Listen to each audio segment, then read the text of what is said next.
Live from NPR News in Washington, I'm Shay Stevens. The Trump administration is giving formal notification of its plans to renegotiate a North American free trade agreement. As NPR's Scott Horsey reports, the U.S. Trade Representative discloses the administration's plans in a letter he sent to Congress.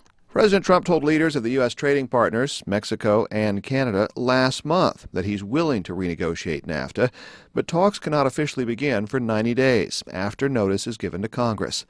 U.S. Trade Representative Robert Lighthizer, who provides that notice, was only confirmed to his post late last week. Lighthizer says he'll consult with lawmakers and other stakeholders on how to adjust NAFTA so it benefits American businesses, farmers, and workers. Formal talks with Mexico and Canada would be expected to start in mid-August. Scott Horsley, NPR News, the White House. Polls open today in Iran for that country's first presidential election since the signing of a nuclear agreement with world powers. The vote is seen as a referendum on moderate incumbent Hassan Rouhani's, who faces three challengers, including hardline cleric Ibrahim Raisi. A major political crisis is brewing in Brazil, where President Michel Temer vows he'll be vindicated of bribery allegations. NPR's Philip Reeves says Temer is refusing calls for his resignation. President Michel Temer has weathered many crises during his short term in office, but this is the most serious.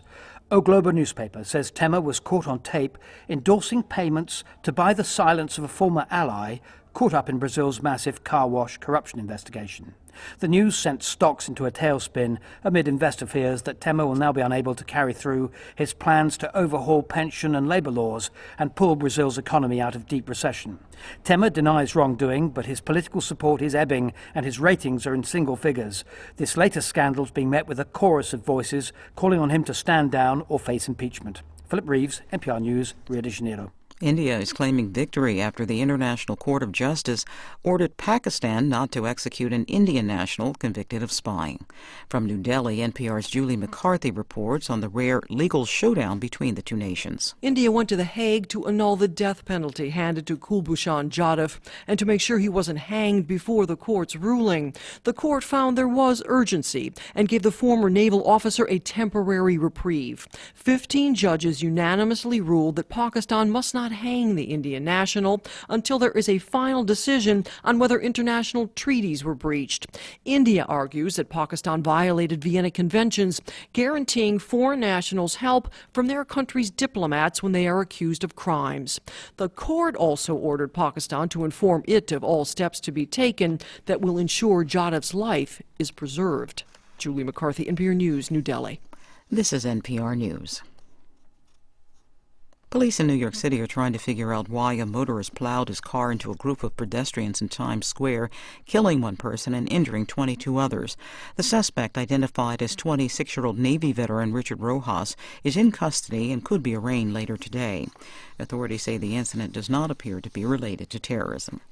A new Pew Research Center report finds that the share of newlyweds who are interracial couples has increased fivefold compared to 50 years ago.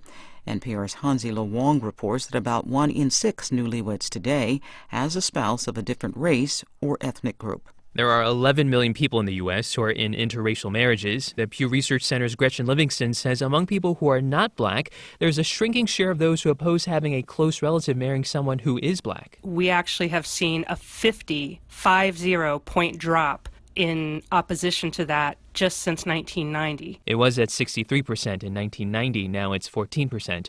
The Pew report comes about a month before the 50th anniversary of the Supreme Court ruling that made interracial marriages illegal around the country. Today, the metro area with the highest share of interracial marriages is Honolulu. Hansi-Lo Wong, NPR News. Twitter is updating its privacy policy to better track users' interests and customize advertising. It's eliminating the Do Not Track option while giving users some say in how they want to be targeted.